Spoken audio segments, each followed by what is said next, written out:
la actividad que venía haciendo. Citar sus Biblias en Marcos capítulo 4, mientras, bueno, ya salieron los niños, vamos a orar y ahorita continuamos.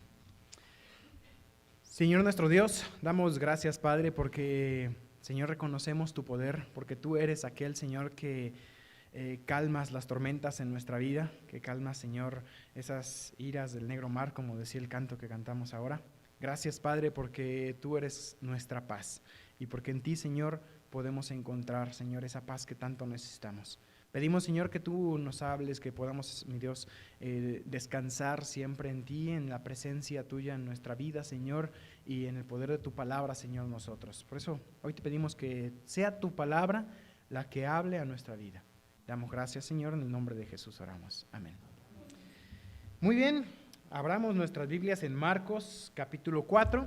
Y antes de entrar, quisiera yo mencionar cómo una serie de eventos que hemos venido estudiando ocurren en un mismo día, un día de esos llamados de mucha actividad, como hay varios en la vida del Señor, pero particularmente miren, en Marcos 3, acompáñenme brevemente, ¿recuerdan ustedes que cada uno de los evangelios ve un aspecto distinto en la vida del Señor? O sea, son 4 narraciones desde 4 puntos de vista diferentes, 4 descripciones. Es como si ustedes estuvieran describiendo, vamos a pensar en la descripción de este púlpito, desde del punto de vista de alguien de allá, de alguien de acá, de alguien de este lado, de alguien de atrás. Entonces, es el mismo púlpito, pero visto desde un punto de vista distinto. En este caso, recordamos nosotros cómo Mateo narra a Cristo, narra la historia de Cristo desde un punto de vista de que Cristo es el Mesías prometido a la nación de Israel. Luego llegamos a Marcos. Este evangelio es interesante porque Marcos presenta un Cristo dinámico, un Cristo ocupado, un Cristo siempre en acción.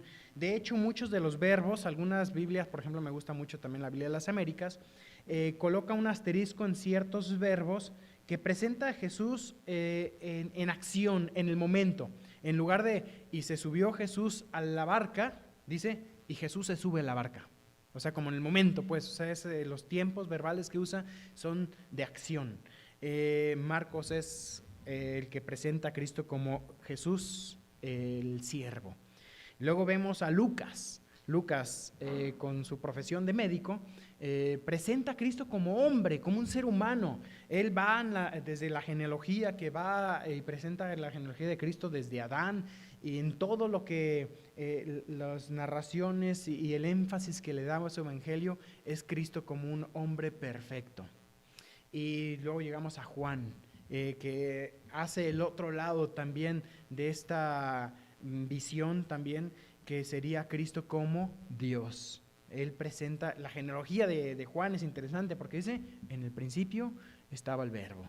O sea, va hasta el origen y presenta a Cristo como aquel verbo hecho carne. Así tenemos los 4 evangelios, cada uno con su punto de vista, y algunas de estas narraciones las hemos visto en diferentes evangelios. Pero vamos a notar aquí en Marcos, este día, ¿cuándo comienza? Marcos capítulo 3, versículo 20. Esto comienza una mañana, este es un día, dice, se agolpó de nuevo la gente, de modo que ni aún podían comer pan. Así que comienza la mañana de este día, ocupado, con mucha gente, amontonada ahí, el Señor en medio de la gente, y sana a un endemoniado que era ciego y mudo, versículo 22. Lo acusan, lo vimos esto también en Mateo, pero particularmente aquí no aparece todo el milagro, solamente la conclusión del milagro, versículo 22. Los escribas que habían venido de Jerusalén decían que tenía a Beelzebú y que por el príncipe de los demonios echaba fuera a los demonios. Estudiamos todo ese pasaje. Recuerdan que en Mateo se desarrolla completamente cómo, recordemos que Mateo ve a Cristo como el Mesías, y este milagro debería de probar que Cristo es el Mesías, pero el pueblo de Israel lo rechazaba y decían, no es el poder del Espíritu Santo, es el poder del demonio. Todo esto lo redacta Mateo en su evangelio. Aquí Marcos nada más menciona la conclusión acerca de que pues decían que era Belzebub, el príncipe de las moscas o de los demonios, el príncipe de los demonios, el que tenía o estaba poseído Cristo, y por eso tenía ese poder él. Después de esto, Jesús empieza a hablar por parábolas. Empezamos el estudio de las parábolas. Versículo 23, vimos todas las parábolas ahí en Mateo capítulo 13, que son estas que están aquí.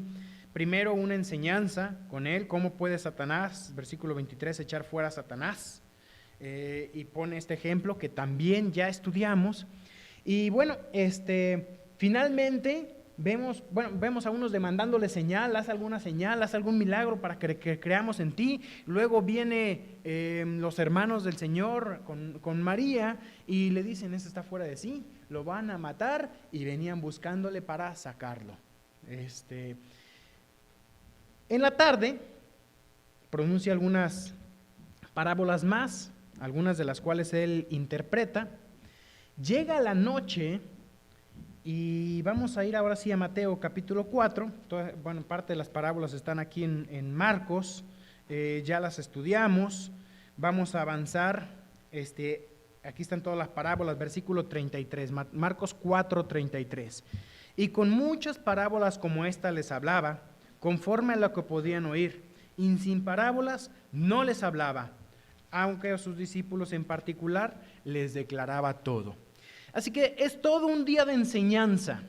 Habían escuchado la palabra de Dios sus discípulos, los 12, la gente que estaba cercana a él. De hecho, menciona aquí que había varias barcas también. Todo esto ocurre, estas enseñanzas, este grupo de parábolas, Cristo las enseña ¿desde dónde?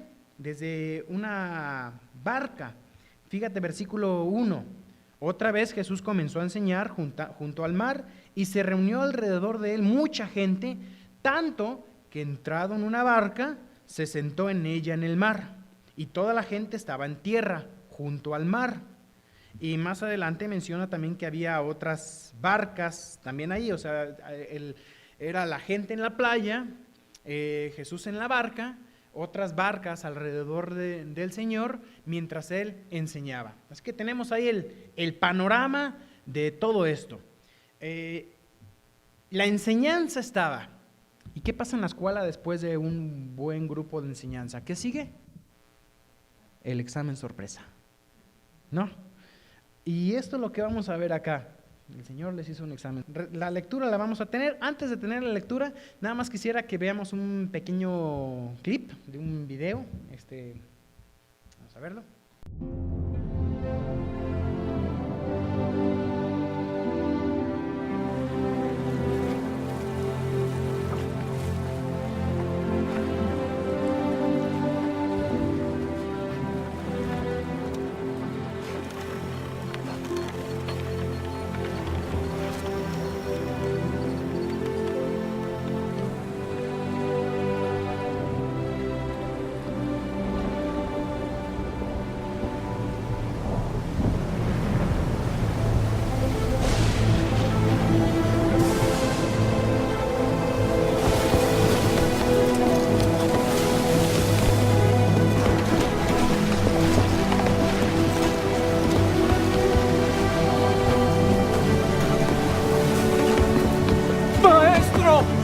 ¿No ves que perecemos?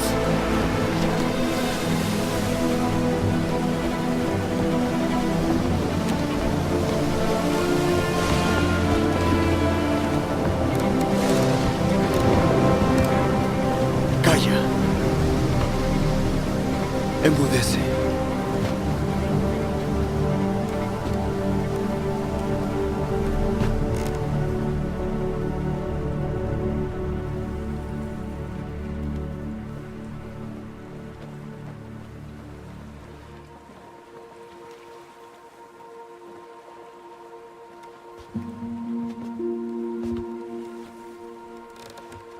¿Por qué estáis asustados? ¿Cómo es que no tenéis fe?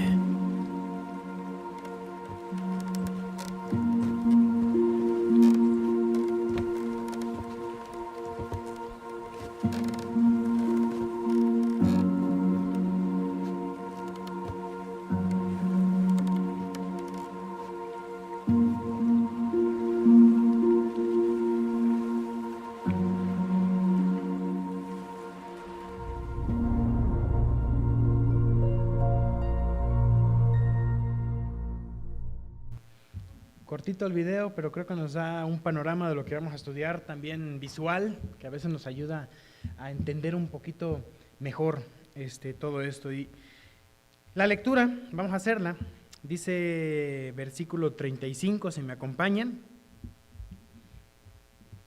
Dice, aquel día, es decir, el mismo día que habíamos comenzado, ese día largo, ese día de mucha actividad, cuando llegó la noche, les dijo, pasemos al otro lado. Y despidiendo a la multitud, le tomaron como estaba, es decir, ahí en la barca, ahí estaban en la barca, le tomaron como estaba en la barca, y había también con él otras barcas. Pero se levantó una gran tempestad de viento y echaba las olas en la barca, de tal manera que ya se anegaba. En otro evangelio dice, se llenaba de agua la barca. Y él estaba en la popa, en la parte de atrás de la barca, durmiendo sobre un cabezal. De hecho, era común que las barcas en ese tiempo, el personaje principal se sentara ahí, cerca del timonel, y ahí había un banco donde podía dormir. Uno pensaría cómo el Señor podía estar dormido en semejante tormenta y todo eso. Recordemos todo lo que había sido el día, además de otros aspectos, ¿no? Dice que él estaba en la popa durmiendo sobre un cabezal y le despertaron y le dijeron, maestro, ¿no tienes cuidado que perecemos? Levantándose, reprendió al viento y dijo al mar, calla, enmudece. Y cesó el viento y se hizo grande bonanza. Y le dijo, ¿por qué estáis así amedrentados? ¿Cómo no tenéis fe? Entonces temieron con gran temor y se decían uno a otro, ¿quién es este que aún el viento y el mar le obedecen? El pasaje es corto, el video también es un video corto. Las palabras de Jesús propiamente nada más vemos aquí, pasemos al otro lado. Luego dice, calla, enmudece, y luego un reproche hacia sus discípulos, ¿por qué estáis así amedrentados? ¿Cómo no tenéis fe? Aun cuando el pasaje es corto, yo creo que tenemos una gran enseñanza en este pasaje, ¿no? Viene la hora del examen. ¿No te ha pasado que muchas veces llegas a aprender de Dios, aprendes, vas conociendo cómo es el Señor, pero hay momentos en que uno dice, ¿por qué la prueba? Y hay veces que Dios necesita probar tu fe. No sé si te pasa a ti, pero para mí el hecho de saber que voy a recibir un examen, que me van a hacer un examen, me obliga a estudiar más. Y muchas veces lo escucho, he estado y he animado a muchos a estudiar en el BBN, por ejemplo, es un instituto bíblico en internet, excelente. Y te hacen un examen muy sencillo. El hecho de saber que tienes un examen a veces te obliga a volver a escuchar para ver si se te escapó algo, porque quieres tener una buena nota en el examen, ¿no? Entonces, si no te van a hacer examen, escuchas, ¿y qué más da? Pasa mucho de pronto que podemos venir a la iglesia a escuchar de la palabra del Señor, leer, y como no es algo que a veces parece ser para mi vida en el momento, lo olvido. Pasa el tiempo y lo olvido. Pero saber que voy a tener un examen me hace prestar más atención, me hace repasar lo que he aprendido. Por eso el Señor muchas veces nos manda exámenes. Estudiemos, o más bien repasemos un poquito dónde fue esto. Estamos en el mar de Galilea. Si ustedes recuerdan, Israel tiene dos grandes lagos conocidos como mares, el mar de Galilea, que están en la parte norte. Este mar es alimentado por las nieves de los montes de más al norte, baja el río Jordán y llega el agua a este mar. Este mar tiene varias características bien inusuales. Por ejemplo, es el mar de agua dulce o el lago de agua dulce más bajo de todo el mundo. ¿Sabes cuál es la profundidad a qué nivel se encuentra la orilla del mar? Normalmente menos 214 metros de profundidad bajo el nivel del mar. O sea que si tú abrieras un canal al mar, se llena toda esa parte. 212, 214, 207, depende de la temporada, metros bajo el nivel del mar. Esta información la tengo aquí de la Wikipedia. Dice, está a la mitad de profundidad de la que está el otro mar, el mar Muerto, que está más de 400 metros bajo el nivel del mar. Pero ese es hipersalado. En cambio, el mar de Galilea es dulce, porque el agua entra y sale. Su profundidad, además, o sea, es de cerca de, acá lo tenía, oh, no noté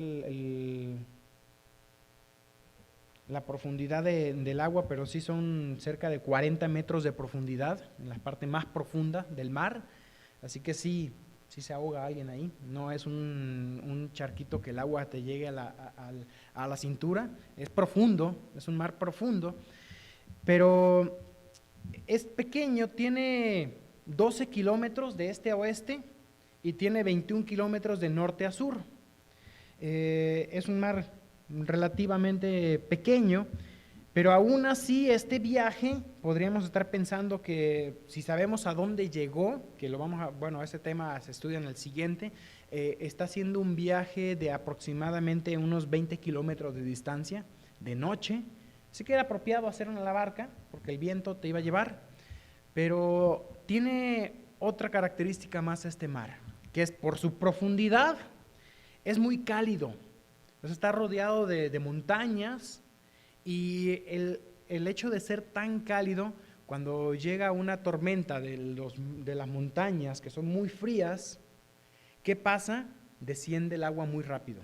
Sabemos nosotros, y nos han enseñado en la escuela, ¿no?, cómo se forman las tormentas, y es cuando se mezcla aire cálido con aire frío. Pero la diferencia tan notoria de un aire tan cálido con un aire tan frío hace que la tormenta básicamente les caiga encima de pronto. Y esas tormentas son comunes hoy en día ahí en el mar de Galilea, donde de pronto ni nubes hay, y de pronto se nubla y cayó la tormenta sobre ellos. Así que les cayó de repente. Si nosotros pensamos en el mar también y en los discípulos, aquí están los 12, la mayoría de los 12, ¿a qué se dedicaban? Eran pescadores. ¿Y dónde trabajaban? En ese mar. Eran pescadores de ahí, de Galilea. Así que, date cuenta cómo ellos podrían haber pensado, nosotros dominamos la situación. No, estamos en nuestro mar. Como pez en el agua, decía alguno. No, estamos allí donde tenemos que estar. Es nuestro medio de trabajo. De ahí nos alimentamos. Dominaban la navegación. Era su trabajo, así que sabían cómo hacerlo. Pero ahí, en su propio ambiente, el Señor les mandó una tormenta, donde realmente se dieron cuenta que no tenían el control. Y muchas veces nuestro mar, por decirlo así, es donde nosotros vivimos, es nuestro mundo, es nuestra vida. Puede ser que tú pienses que tú dominas tu trabajo, que tú sabes hacer lo que tienes que hacer. Y lo peor que nos puede pasar es eso, pensar que yo sé hacer las cosas bien y no necesito a Dios involucrado en mi barca. Yo sé dominar mi barca, sé hacer lo que hago. Eso pasa cuando dominamos las cosas. Alguien nos enseñaba, bueno, en el Instituto Bíblico, cuando nos enseñaban también lo que es homilética, que viene a ser cómo preparar un mensaje, el profesor nos decía que nunca te dejen de temblar las piernas enfrente. Eso es lo bueno a veces de los púlpitos de madera, porque ya no se ven, pero luego los de aquí al menos tapa un poquito, ¿verdad? Pero cuando tú haces las cosas pensando que ya las sabes hacer y preparas tú tu mensaje y yo ya lo sé hacer, es cuando dejas de confiar en Dios. Una de las cosas que necesitamos hacer nosotros es siempre depender en Dios, aún en aquellas cosas que domino, que tú crees que sabes, que tú las sabes hacer bien. Date cuenta que necesitas a Cristo ahí. Así que analizamos un poco ya el mar. Pasemos ahora a ver algo respecto a la barca. Fíjate rápidamente, versículo 35 y 36, cuando dice el Señor, llega la noche, es de noche, y le dice, pasemos al otro lado. Despidiendo la multitud, lo tomaron como estaba en la barca, y también había con él otras barcas. Así que era ya mucha la gente que estaba a su alrededor. En Mateo lo menciona, Mateo 8:28, tengo aquí la cita, deja ver si me sirve mi... Dice, viéndose Jesús rodeado de mucha gente, mandó a pasar al otro lado. Eso lo menciona en Mateo 8:18, el pasaje paralelo. Así que salen como estaba, ahí en la barca, y ¿sabes? Esas barcas eran pequeños barquitos como el que vimos ahí en el video, no eran unos grandes barcos. Era, como les había mencionado, lugar para cualquier hombre distinguido o un extranjero. Era el asiento colocado en la popa, donde solía haber ahí una estrella, un banquito y un cojín. Y bueno, si vamos viendo todo cómo va la cosa, los discípulos pueden decir, vámonos, vamos a ir a donde el Señor manda, vamos a pasar hacia el otro lado. ¿Qué puede salir mal? Vamos en nuestra barca, dominamos la situación y esto pues muestra la confianza personal que podían tener ellos. ¿En qué confías? Analiza un poquito en qué confías tú, en qué confío yo. Quizás mi estudio, mi carrera, mi seguridad personal, la cuenta en el banco, el trabajo, mi casa, mi familia. Hay veces que Dios tiene que tocar esas cosas en las cuales confías, para que entonces pongas en práctica lo que has aprendido, para que venga el examen, para que venga la tormenta. Versículos 37 y 38, se levanta la tormenta, dice, una gran tempestad que echaba las olas a la barca de tal manera que ya se anegaba. En otro evangelio dice, se estaba llenando de agua. Y él estaba en la popa durmiendo sobre un cabezal. ¿Por qué dormía? En paz me acostaré, así mismo dormiré, dice un salmo, porque solo tú me haces vivir confiado. El Señor tenía la conciencia tranquila, lo sabemos, no había nada en su corazón que podía evitarle y además había sido un día bastante cansado para él. Aun cuando dormía, esto es interesante porque lo vamos a ver ya cuando toquemos el punto de Cristo. ¿Puede Dios dormir? No, pero el Señor durmió. Y vamos a ver un poquito el más cuando pasemos, pero analicemos ahorita la tormenta antes de meternos ahí. Les mencionaba que era de noche, que el lago de Genesaret o Galilea, el mar de Galilea, era conocido por esas repentinas tormentas que caían a gran velocidad por el aire caliente que las absorbía básicamente y que las olas cubrían la barca. Aun cuando es un mar pequeño, parecería que no habría grandes tormentas, pero sí tiene condiciones extremas. Fíjate qué hacen los discípulos. Versículo 38. Dice, le despertaron y le dijeron, Maestro, ¿no tienes cuidado que perecemos? Los discípulos atemorizados hacen lo que debemos hacer nosotros cuando estamos atemorizados, acudir al Señor. A lo mejor la fe de los discípulos no era mucho, porque se le dice, hombres de poca fe. No tenían quizás mucha fe, pero acudieron a la persona correcta. ¿Tú qué habrías hecho estando ahí? ¿Tú si hubieras tenido gran fe? Tanta fe que no hubieses necesitado despertar al Señor, ¿no? Nuestra fe no es grande, eso es una verdad. Pero el punto no es tener una gran fe. El Señor lo ilustró en aquella ocasión, si tuvieras fe, ¿como qué? Como un grano de mostaza, pequeña. No se te requiere una gran fe para mover una montaña, para detener una tormenta. ¿Qué necesitas hacer con esa fe? Ese grano de mostaza, ¿qué hay que hacer? Colocarlo en el lugar correcto. Porque ¿qué pasa si colocas ese grano de mostaza en el piso? No va a crecer ahí. Pero si lo colocas en un buen lugar, ¿qué pasa? En una buena tierra se transforma en, como sigue la ilustración del Señor, en una gran hortaliza. La fe no es necesaria que sea grande como tal, porque tenemos que reconocer que nuestra fe es pequeña. Pero se convierte en fuerte cuando se coloca en el lugar correcto. ¿Qué es la fe? La fe no es algo sobrenatural, no es algo místico. La fe sencillamente es tener confianza. Hay varias palabras que vienen de ahí, de la fe. Fiar, cuando vas y pides fiado en la tienda. ¿Me tienes fe? Dame lo que después te lo pago. Eso es cuando pides fiado, estás haciendo eso. De ahí viene creer. Nuestra palabra creer sabemos que se nos ha deteriorado respecto al original. El creer para mí es como yo creo que mañana va a llover, como a lo mejor, pero no. La fe bíblica es una absoluta confianza en algo. Y en este caso es depositada ¿en quién? En el Señor. Viene la tormenta, tu fe es débil, tu fe es pequeña, pero el Señor está en tu barca. Tienes que acudir a Él. Colócala en el lugar correcto. Cuando llegaste a este lugar, viniste por fe. No sé cómo viniste, si te viniste en taxi, ¿le checaste que el conductor tuviera su licencia vigente? ¿Qué tal que no supiera manejar?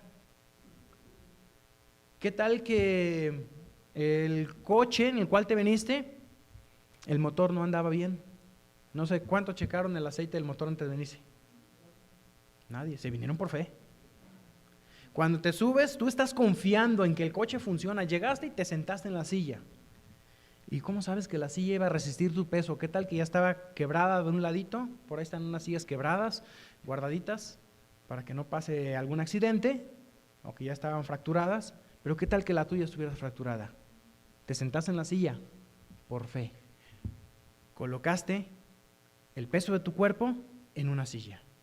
Colocar tu fe en esa silla es por confianza. Constantemente vivimos así. Aún aquellos que se llaman ateos tienen fe. ¿Tienen fe en qué? En teorías, en sí mismos, en ciencia, en cosas. A veces la ciencia no estamos hablando que la ciencia sea mala, confiamos en muchas cosas en la ciencia, tenemos un celular, la ciencia ha dado grandes avances, pero ¿sabes? Todos vivimos por fe. El punto es, ¿dónde está depositada tu fe? Vino la tormenta y viene, y parece ser que los discípulos hasta le reprocharon, ¿no?, al Señor. Oye, ¿no tienes cuidado de nosotros que perecemos? Dice ahí el versículo 38. Más que pidiéndole despertar, parece que los discípulos le están regañando por haberse dormido. Irreverentes esos hombres, ¿no? Pero no somos así en las situaciones también que nos pasa. Llega una tormenta en tu vida y parece, ¡oh, Dios, ¿dónde estás? Mira lo que me está pasando. ¿Qué no tienes cuidado de lo que me pasa? Ve lo que me acaba de pasar. A veces hay situaciones bastante dolorosas donde enfrentamos incluso la muerte de un ser querido y muchas veces reaccionamos en esas tormentas de forma irreverente ante Dios. No tienes cuidado de mí, Dios. ¿Por qué estás dormido? ¿Por qué hay tormentas? ¿Por qué permites que las tormentas vengan a nuestra vida? ¿Dónde está Dios en medio de esas tormentas? Y seguimos siendo irreverentes por acusar que Dios me ha abandonado en ese examen sorpresa. Pero vamos a ver ahora al Salvador.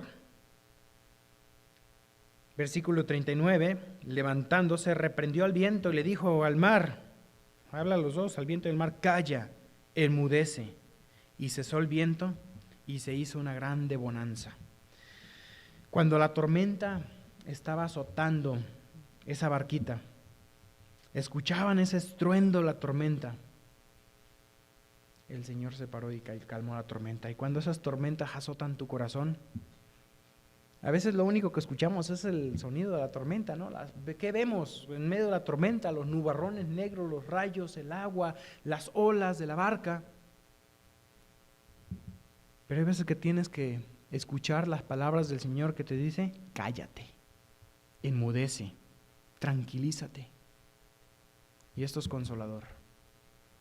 No sé si hay una tormenta cerca en tu vida ahora, pero puede ser que tengas que escuchar las palabras del Señor diciéndote, guarda silencio, cálmate. Jesús ya había demostrado su poder muchas veces en otras ocasiones y los discípulos lo habían visto. Transformó el agua en vino, poder sobre, no sé, la química, podríamos decir, la naturaleza, en un aspecto pues de los elementos. Él había mostrado su poder sobre la enfermedad en varias ocasiones, sanando personas. sobre la muerte, ya habían visto que resucitara a una persona, y aún sobre los demonios, cuando le habían acusado de echar fuera demonios por el poder de Belcebú. Pero esta es la primera vez que vieron los discípulos a Jesús calmando una tormenta, o sea, sobre los mismos, la misma naturaleza, la tormenta, el mar, el aire. ¿Se esforzó el Señor? No, se levantó y dijo, calla, enmudece. Y dice que cesó el viento y se hizo grande bonanza. O sea, fue algo repentino. Todo se calmó de forma repentina. Dios puede, y había mostrado que Él tenía poder sobre esas cosas, pero ahora tenían que vivirlo en medio de su tormenta personal. Como Dios puede socorrer, como Dios, Él puede socorrerte. Como hombre, Él puede comprenderte. Y ese es un aspecto que tenemos que ver aquí, cómo Él era Dios, 100% Dios. El hecho de que Él dejó su trono y vino y se encarnó, naciendo aquí en la tierra como uno de nosotros, no lo hizo menos Dios. ¿Cómo es posible que Dios durmiera? Analicemos un poquito esto. Él era 100% Dios y 100% hombre. Como hombre, se cansó. Fue un día cansado. Tuvo que dormir. Como hombre, tuvo que dormir. Él en otras ocasiones mostró que tuvo sed. En la cruz dijo, tengo sed. Tuvo hambre. Como hombre, fue tentado. Aunque la tentación de él es especial, dice Hebreos capítulo 4, versículo 15, que él fue tentado en todo. Dice, porque no tenemos un sumo sacerdote que no pueda compadecerse de nuestras debilidades, sino uno que fue tentado en todo, según nuestra semejanza, pero sin pecado. ¿Cómo fue tentado Jesús? En todo, como tú. Solamente que en él no había esa naturaleza, no había a qué apelar en la tentación para que él cayera. Pero él sabe comprenderte. Él es, hoy en día, y lo es, aún. Él murió como hombre, pero él resucitó como hombre. Él es 100% hombre. Él comprende tus tormentas. Él sabe lo que significa estar cansado. Él sabe lo que significa ser tentado. Así que como hombre fue tentado, pero como Dios, Él no puede ser tentado. Dice Santiago 1:13 que Él no puede ser tentado por el mal ni Él tienta a nadie.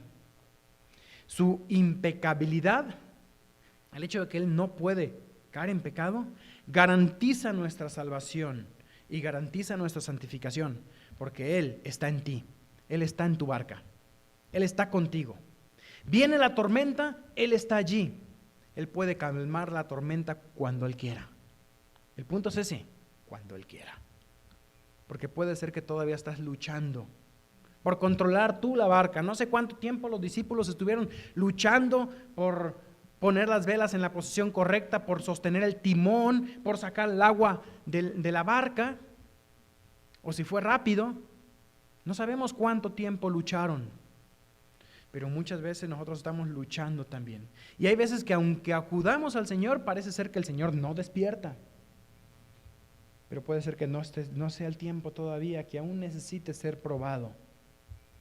Santiago dice, no te extrañes si vienen las pruebas, porque es necesario que por un poco de tiempo seamos probados para que sometida a prueba vuestra fe, mucho más preciosa que el oro, sea hallada en alabanza, gloria y honra, cuando sea manifestado Jesucristo. Las pruebas, como cristianos, tienen un propósito. Sabemos, entre otras cosas, que Dios, por ejemplo, Dios no puede morir. Juan 1:4 dice, en Él estaba la vida, y la vida era la luz de los hombres. ¿Qué pasa si la vida muere? Se acaba la vida, se acaba el universo.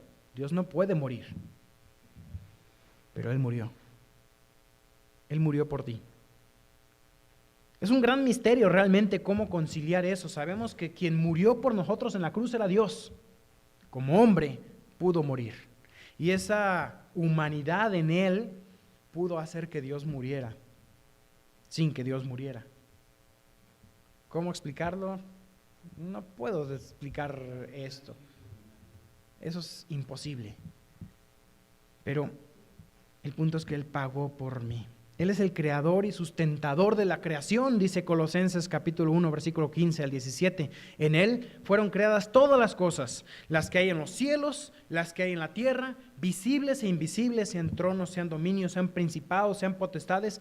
Todo fue creado por medio de Él y para Él. Y Él es antes que todas las cosas, y todas las cosas en Él subsisten. ¿Cómo sostiene Dios la creación? Con la palabra de su poder. ¿Cómo Dios creó la creación? Con la palabra de su poder. ¿Cómo Dios calmó la tormenta? Con la palabra de su poder. ¿Qué tienes en tus manos hoy? La palabra. Es la misma palabra, es su palabra. Él decidió con la palabra de su poder decir, sea la luz, y fue la luz. Esta palabra tiene poder para transformar tu vida, para sobreedificarte, para santificarte. Acude a su palabra. En esas tormentas necesitas de su palabra. No es solamente venir y decir, Dios calma la tormenta, y Dios como si fuese un genio que sale de la lámpara maravillosa, va y te dice deseo cumplido, tormenta calmada. No es así como funciona. Muchas veces necesitas tú también de aferrarte a su palabra, y la tormenta continúa y tú oras y le dices, Señor, ya por favor que se calme la tormenta, y parece ser que no se calma la tormenta. Quizás necesitas también seguir acudiendo a su palabra para que sea parte de ti. Vienen tormentas. Cuando los discípulos apelaron a la presencia de Jesús en su barca, la tempestad se convirtió en calma. Viajar con Jesús es saber que aún en medio de las tormentas, en tu corazón puede haber paz. Estando en la prueba, tu corazón puede estar afirmado en paz. Una de las tormentas más comunes que llega a nuestro corazón se llama ansiedad. La ansiedad es uno de los enemigos de la paz. Esa preocupación por nosotros, por el futuro.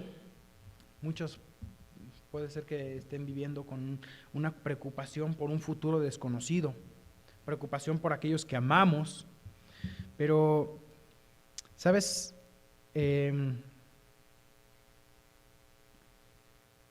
Jesús nos habla de un padre cuya mano nunca va a causar una lágrima no necesaria en sus hijos. El rey David en uno de los salmos dice, todas mis lágrimas están en tu redoma. La redoma era un pequeño recipiente donde se solían algunos guardar aquellas lágrimas de dolor. Y era el hecho de no olvidar aquellas cosas que me causaron dolor. Cuando hay dolor, Dios nunca va a causar más dolor del que es necesario.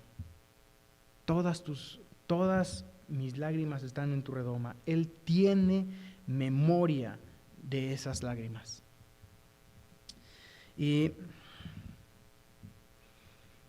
versículo 40, les dirige unas palabras aquí a los discípulos, le dice, ¿por qué estáis amedrentados? ¿Cómo no tenéis fe? Estas palabras aquí de amedrentados, hay una versión que traduce así, ¿por qué eres tan miedoso? ¿Por qué sois tan miedosos? ¿Por qué sois tan cobardes? Había venido la tormenta y en su corazón se había amedrentado, había venido el miedo. No sé qué cosas pueden producir miedo en tu corazón también, pero suele ser perder esos elementos de seguridad. Las peores pesadillas que te pueden ocurrir. Perder todo. Perder, no sé, la cuenta del banco, que de pronto llegues y te la vaciaron. ¿Era lo que te daba seguridad? No sé qué te da seguridad, pero Jesús dijo aquí, ¿por qué eres tan cobarde? Hay muchas cosas en la vida que prueban nuestra fe. Los discípulos ya habían aceptado que Jesús era el Mesías. Ellos ya habían dicho, ya al momento de decidir seguir al Señor Jesús, se habían comprometido y ¿en base a qué? A que creyeron que era el Mesías. Aún estaban aprendiendo muchas cosas, todas las conclusiones que derivaban de que Jesús fuera el Mesías. ¿Qué tenían que aprender?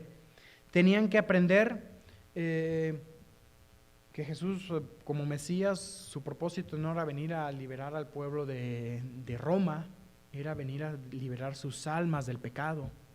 Tenían que aprender que venía a liberar el corazón de esas angustias.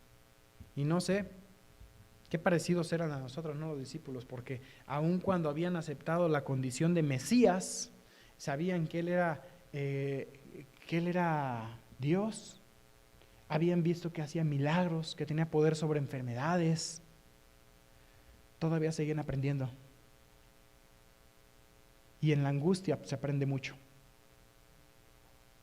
A Pedro pues, le sanó familiares, le sanó a la suegra. Pudo haber dicho, bueno, ya sé que si me enfermo Jesús me sana, pero en medio de la tormenta no estaba seguro de qué podía hacer Jesús.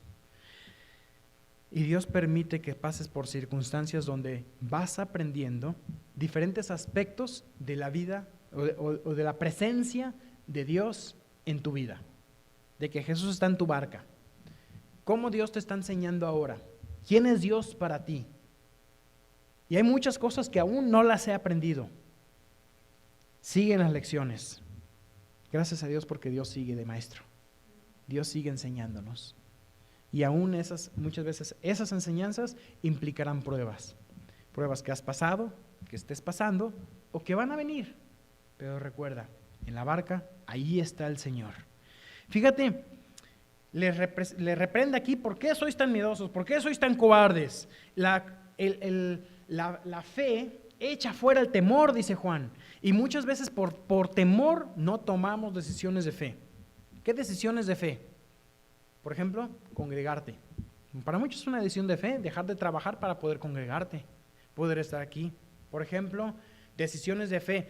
El ofrendar es un acto de fe. Muchas veces por miedo decir, no, es que si ofrendo no me va a alcanzar. No sé cuánta... el ejemplo que hemos usado muchas veces es el de la viuda pobre. El de la viuda pobre, ¿cuánto echó? Todo lo que tenía. Y pudo haber temor en su corazón. ¿Qué voy a comer? No sabemos qué comió. ¿Se quedó sin comer? Pensamos que no. ¿Por qué? Porque sabemos cómo es el carácter de Dios, que no descuida a los suyos. Así pasa. La fe de los discípulos era débil, pero supieron apelar a Cristo, usar la oración. Y versículo 41 dice, entonces temieron con gran temor. ¿Qué no habían miedo ya? O sea, habían tenido miedo unos versículos antes, pero ¿a qué tuvieron miedo? ¿Le tuvieron miedo? A la tormenta. Pero ahora ese temor ya no era la tormenta, ese temor era hacia la persona de Cristo. La única cosa más aterradora que tener una tormenta alrededor del bote era tener a Dios dentro del bote. Dios está en ti. Eso debe causar temor. Un temor que no es como el miedo a la tormenta. Es un temor que no le quieres fallar a Dios, que sabes que Dios está presente, que Él te acompaña. Es Dios en tu barca. Lucas menciona en su narración de esta historia, cuando Jesús calma la tempestad, en el capítulo 8, versículo 25, dice que les dice Jesús, ¿dónde está vuestra fe? Y atemorizados se maravillaban. Entonces aquí la palabra se maravillaban. No solo los demonios y las enfermedades se sometían a Jesús, sino que también podía con su palabra ordenar al viento y al mar a voluntad. Ellos estaban creciendo en comprensión de quién es Jesús y de aprehensión hacia Jesús. Mientras nosotros vamos creciendo también, las pruebas, las dificultades, nos van haciendo que estemos más unidos y más conscientes de la presencia de Dios en nuestra barca, en nuestra vida. Aún tenemos mucho que aprender. Así como los discípulos que pudieron vivir con Él, ellos seguían aprendiendo. Este incidente de la tormenta les abrió los ojos, las mentes de los discípulos a comprender un poco más de la tremenda majestad de Jesús. ¿Quién es este?, preguntaban, que aún el viento y el mar le obedecen. ¿Quién es este? ¿Quién es Dios para ti? ¿Quién es Dios para ti? ¿Quién es Jesús para ti? ¿Qué ha hecho Dios por ti? No olvides las cosas que ha hecho. Y aún en lo que estás viviendo, recuerda quién es Dios para ti. En medio de la tormenta Él está allí. Él no te va a abandonar. Te va a probar. Van a venir pruebas. Pero es consolador saber que el Dios que está ahí es más grande que la prueba. El Dios que está en la barca es más grande que la tormenta. Vamos a orar. Señor, agradecemos, mi Dios, por el amor que tú nos tienes, por la salvación que tú nos has dado, y porque desde ese día que abrimos nuestros corazones, Señor, para que tú entres en nosotros, sabemos que tú estás en nuestra barca, tú estás en nuestra vida, estás en mi corazón. Gracias, Padre, porque han venido tormentas, pero ¿cómo se puede hundir esta barca si tú estás allí? Gracias porque puedo confiar en ti. Quizás hoy sea el día y el momento en que puedas depositar tu confianza en Jesús en medio de la tormenta, o aún el día en que tú le pidas a Cristo que entre a tu barca. Cristo murió por ti. Él es Dios. Pero la razón de su muerte en la cruz fuiste tú, fue tu pecado. Derramó su sangre para salvarte. Cree en Él. Hazlo tuyo. Dile, Señor Jesús, hoy entiendo un poco más de quién eres. Hoy entiendo que tú eres mi Salvador, que derramaste tu sangre, pagaste por mis pecados en esa cruz. Y hoy creo que tu sangre, que tu muerte me puede salvar,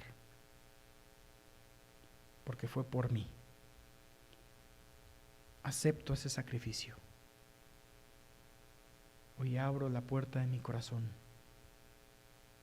y te pido que seas mi Salvador.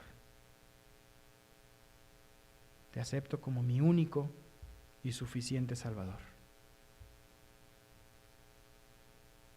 Gracias por darme la vida eterna. Y ayúdame a seguir creciendo y conociéndote más cada día. En el nombre de Jesús oro. Amén.